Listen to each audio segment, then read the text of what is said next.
और अब बात बंगाल की करते हैं, जहां बीजेपी अध्यक्ष जेपी नड्डा पर हुए हमले के बाद बवाल मचा है। राज्यपाल ने चेतावनी के अंदाज में ममता बनर्जी को उनकी जिम्मेदारी और दायरे दोनों का एहसास कराया है। केंद्र सरकार ने बंगाल के चीफ सेक्रेटरी और डीजीपी को दिल्ली तलब किया, तो वहीं दीदी ने उन्हें भेजने से इनकार कर दिया। इस तमाम हल्ले हंगामे के बीच इंडिया टीवी की टीम ने फिर मौका वारदात का दौरा किया। देखिए direct report from ground zero.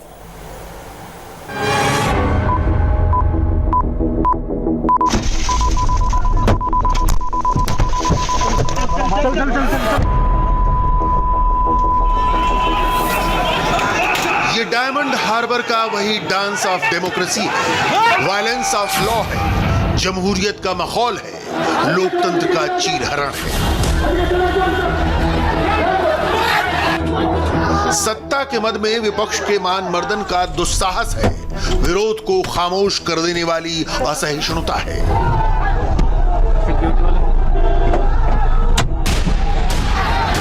ये सब हो रहा था कोलकाता से महज 2 घंटे की दूरी पर, दक्षिण 24 परगना के डायमंड हार्बर इलाके में शिराकोल मोड़ पर जैसे हमलावरों को खुली छूट मिल गई।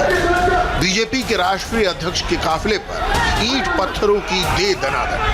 पूरा देश नेशनल मीडिया पर हिंसा, आतंक और दहशत की ये नंगी तस्वीर देख रहा था।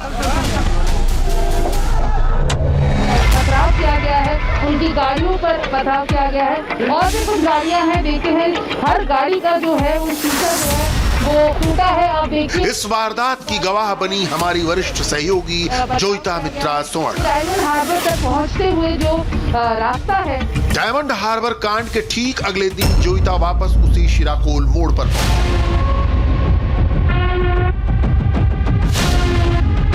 जी हां, सियासी हिंसा की वही मौका वारदात।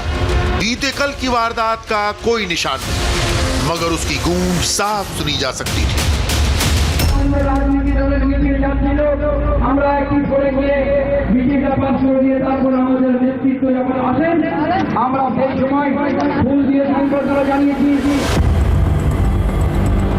चुनावी शोर से चीखती आवाजों के बीच शिराकोल के आम लोग एकदम खामोश हैं।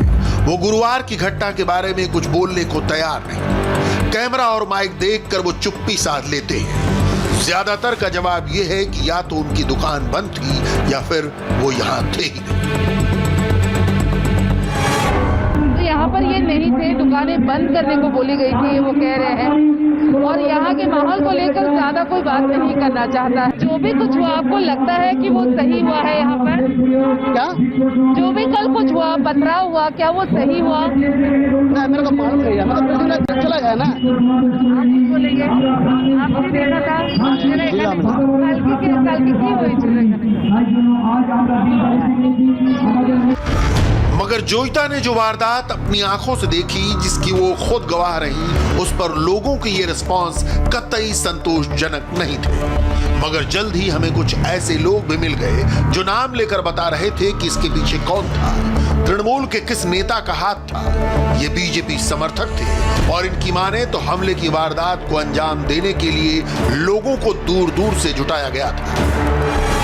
दादा, डायमंड हार्बर बहुत इम्पोर्टेंट जगह है इलेक्शन के को अगर मद्देनजर रखें, आपके हिसाब से इस जगह को लेकर आप क्या सोचते हैं या यहाँ के वासिंदे क्या सोचते हैं? इधर गुंडा राज चलता है।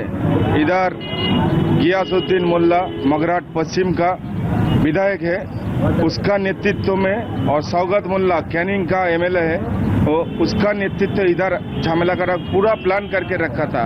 हम लोग जब जेपी नड्डा जी आ रहे रहते, उधर राजारहाट छोड़ के हम लोग संबंधन दिया, उसको स्वागतम जनाया। इधर आके पूरा उसको अटैक कर लिया। तृणमूल गुंडा बाहिनी ने उसका पूरा अटैक कर लिया। ईंट से, पत्थर से, रॉड से गोली भी चलाया। मार्केट के ऊपर छत से गोली भी चलाया। उसका बुलेट प्रूफ गाड़ी था इसलिए बच गया। गोली भी चलाया। इधर पूरा तृणमूल कैडर रहा,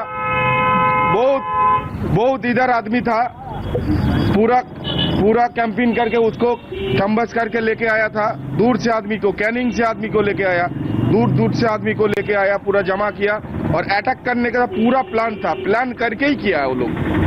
दुकानदार है, बाजार का इलाका का पूरा आदमी है, पूरा उसको मालूम है क्या हुआ था कल। जेपी की नड्डा के ऊपर पूरा कैलाश विजयवर्गीय के ऊपर पूरा आक्रमण किया है, पूरा प्लानिंग करके आक्रमण किया है। आप लोग बाजार घूम घूम के आप लोग पूरा स्टेटमेंट लो, आपको पता चल जाएगा इधर तृणमूल क्या गुंडा राज कर रहा है, आपको पता चल जाएगा। कल जो हुआ तृणमूल का गुंडा बाहिनी था पूरा। यहाँ का जो मंत्री है गियासुद्दीन मुल्ला, वो खुद उपस्थित था, वो खुद ही उपस्थित था। और 2-3 तो एमएलए भी था, सोनाली गुह था, और पूर्व में वहाँ जो एमएलए था शौकत मुल्ला, ये लोग सब मिल के 4-5 एमएलए आके जहांगीर खान 4-5 तो एमएलए आके मारने का कोशिश किया है और इसको अटेम्प्ट टू मर्डर करने का कोशिश किया था। लेकिन वो लोग जो सिक्योरिटी था, केंद्रीय सिक्योरिटी CISF, BSF और CRPF। Diamond harbour Mamata Banerjee के भतीजे अभिषेक बनर्जी का संसदीय क्षेत्र है। जिन्हें लगता है कि पश्चिम बंगाल का चुनाव अभी दूर है, उन्हें देखना चाहिए कि पूरा इलाका किस तरह अभिषेक और ममता के पोस्टरों से पटा पड़ा है। बंगाल में चुनाव पूरी तरह उतर आया है। एक जनाब मिलते हैं जो समझाने की कोशिश करते हैं कि बीजेपी के लोग बंगाल को समझ ही नहीं सकते। नाम है फारूक। कल जो हुआ है क्या उसे लेकर आप सही समझते हैं? कल जो हुआ है समझ लो वो लोग का ही गलती में ही हुआ है। ये तृणमूल का कोई कार्यकर्ता जो है ये सब नहीं किया, क्योंकि हम लोग यहाँ स्थानीय है। या हम लोग का जो पौधो सभा का जो मीटिंग था, वो लोग जानबूझ के कुछ प्रॉब्लम खड़ा किया बदनाम करने के लिए। ऐसा नहीं है जो ये लोग किया। हमारा उपदेश में आया, हम लोग उसको वेलकम करते हैं। आओ तुम घूम फिर के देख के जाओ, कुछ सीखो पश्चिम बंगाल में कैसा है। वो लोग को असल में ये पश्चिम बंगाल के बारे में कुछ मालूम ही नहीं है, ऊपर से उल्टा सीधा बात करते हैं। आओ देखो, सीख के जाओ पश्चिम बंगाल का आदमी क्या है। ये जो प्रॉब्लम खड़ा किया हम लोग खुद ही ने खड़ा किया, यहाँ का कोई बंदा खड़ा नहीं किया। आपका नाम दादा? हमारा नाम है फारूक। तो फारूक जो है वो कह रहे हैं कि इस जगह पर पहले इस तरह से कुछ भी नहीं हुआ था और ये जो माहौल है उनके लिए बड़ा नया है। मगर इस इलाके की चुनी हुई चुप्पियां बहुत कुछ बता रही थी, लोगों का डर बयान कर रही थी। यह आतंक विपक्ष का तो नहीं हो सकता। कुछ लोग बोलने को तैयार भी हुए तो समझना मुश्किल था कि वो कहना क्या चाहते हैं। घटना हुई भी और नहीं भी हुई। कल जो कुछ हुआ क्या होना चाहिए था? ऐसा कुछ तो मेरे को मालूम नहीं है क्या हुआ। सुना है घर में था उस टाइम मुझे कुछ झगड़ा हुआ, लेकिन किस कारण हुआ ये मेरे को मालूम नहीं है। दादा कल जो यहाँ पर हुआ है आप थे? कल जो यहाँ पर हुआ है उस वक्त आप थे? कल कुछ नहीं हुआ, तो ज्यादा कुछ नहीं हुआ। यहाँ जो मीटिंग चल रहा था विक्षोभ कृषक सभा, कृषक आइन के लिए विक्षोभ चल रहा था, वो यहाँ विक्षोभ हो रहा था। वो बीजेपी का जो मीटिंग गाड़ी जा रहा था, ऐसा कुछ नहीं हुआ, ज्यादा कुछ नहीं हुआ। ज्यादा कुछ नहीं। लेकिन जो भी हुआ क्या होना चाहिए था? बाहर से कोई आया है? नहीं हो, जो हुआ वो ठीक नहीं हुआ, मगर ज्यादा कुछ नहीं हुआ। समथिंग पूर्ण आदमी ने किया है, किसी को पता नहीं है, मगर यहाँ शांतिपूर्ण है। ये सिराकोल बहुत अच्छा शांतिपूर्ण इलाका है, यहाँ सब कुछ होता नहीं राजनीति। जबान तो पहले ही लड़खड़ा रही थी, बगल में खड़ा शख्स जब आंख दिखाकर निकल गया तो फिर एकदम ही बदलती नजर आई।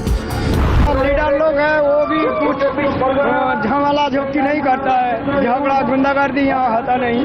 यहाँ जो मीटिंग चल रहा है, कल मैं वहाँ था, मगर ऐसा कुछ नहीं हुआ। कोई आदमी, हजारों आदमी यहाँ था, कोई आदमी क्या कर दिया। जोईता फूल वालों की दुकान की ओर बढ़ी, जो उस मोड़ के ठीक सामने है जहां पत्थरबाजी की वारदात हुई। मास्क पहने ज्यादातर चेहरों पर चुप्पी थी। एक नौजवान बमुश्किल बोला और जो बोला उससे साफ था कि हमले की तैयारी पहले से थी। शिरोकोल का ये जगह बिल्कुल कोने पर है। यहाँ से बैठकर वो नज़ारा देखा जा सकता था जो कल हुआ है। तुम्हारा नाम क्या है? सौरभ खाड़ा। हाँ, सौरभ खाड़ा। सौरभ, कल यहाँ जो कुछ हुआ है उसे लेकर के तुमने क्या देखा या क्या कुछ समझ पाए? मीटिंग हो रहा था, थोड़ा पुलिस जब भीड़ जमा कर रहा था, टीएमसी का आदमी भीड़ जमा कर रहा था, इसलिए थोड़ा लोग भी, जनसंख्या भी ज़्यादा था, गाड़ी तो बंद था, जाम हो गया। इसलिए हम लोग देखा जो कुछ होगा, इसलिए दुकान बंद करके बाड़ी चला गया। माहौल बन रहा था इसलिए आप दुकान बंद करके यहाँ से चले गए। क्या इससे पहले कभी इस जगह पर ऐसा नहीं, इससे पहले यहाँ अभी भी कुछ नहीं हुआ, ये पहली बार ऐसा हुआ। आगे बढ़ने पर एक जगह टीएमसी के कार्यक्रम सरकार आपके द्वार का बैनर लगा दिखा, महिलाओं और पुरुषों की कतार दिखी। हमने फिर अपना कैमरा लगाया, यहाँ एकदम उलट जवाब आया। रैली था, वहाँ पर जो नड्डा आया था, कुछ लोग था, वह बहुत गुस्से में था, इसलिए वो कुछ घटना घटा है। और टीएमसी, हमारा टीएमसी कुछ नहीं किया है। वो जिस लोग है उसको विक्षोभ है, गुस्सा है, वो गुस्सा जो पार्टी के ऊपर, बीजेपी के ऊपर गुस्सा है, वही किया। तो कौन क्या हुआ हम लोग को मालूम है, बाहर का आदमी आया था, इधर का इलाका का नहीं। क्योंकि यहाँ पर जिनसे भी मैंने बात की उन्होंने यही कहा कि ये इलाका बहुत शांत है, कभी ऐसा कुछ देखने को नहीं मिला है। जी। तो बाहर से इस तरह से वो कैसे, हम लोग का तो घर तो अंदर है, विलेज साइड है, ऊपर रोड के ऊपर क्या होता है नहीं होता है ऐसा मालूम नहीं। तो फिर भी कोई आदमी आया, गुस्सा में था, वही किया, ऐसा सुना है हम लोग तो रियल देखा नहीं। ज्यादातर लोग यहाँ पर बात नहीं करना चाहते हैं, लेकिन जो बोल रहे हैं वो अपने दिल की बात कर रहे हैं। टीएमसी के लोग ये कह रहे हैं कि बीजेपी का ये रचा हुआ खेल था। बीजेपी के लोग ये कह रहे हैं जिस तरीके से उन्हें यहाँ पर उनके साथ व्यवहार हुआ वो सही नहीं था। गोली चलाई गई, पत्थरबाजी की गई और उन पर हमला किया गया। तो इलेक्शन का जो ये माहौल है वो उसका बिगुल बज चुका है, और जिस तरह से यहाँ पर इस छोटी सी जगह पर का जो इम्पैक्ट है वो हम कल देख चुके हैं। और आज हमने ये जानने की कोशिश की, इस बात का जायजा लेने की कोशिश की कि आखिर यहाँ के जो लोकल लोग हैं, यहाँ के स्थानीय लोग हैं, यहाँ के दुकानदार हैं, इस माहौल को लेकर वो क्या विचार रखते हैं। सच्चाई ये है कि हर एक की अपनी राय है, और इस राय के पीछे एक राजनीति है। जिन लोगों ने तृणमूल नेताओं के नाम लिए वो बीजेपी के समर्थक हैं, और जो ममता की तारीफ कर रहे हैं या अनजान बन रहे हैं वो तृणमूल के। मगर ज्यादातर लोगों को चुप रहने में अपनी भलाई दिख रही है, क्योंकि चुनाव करीब है।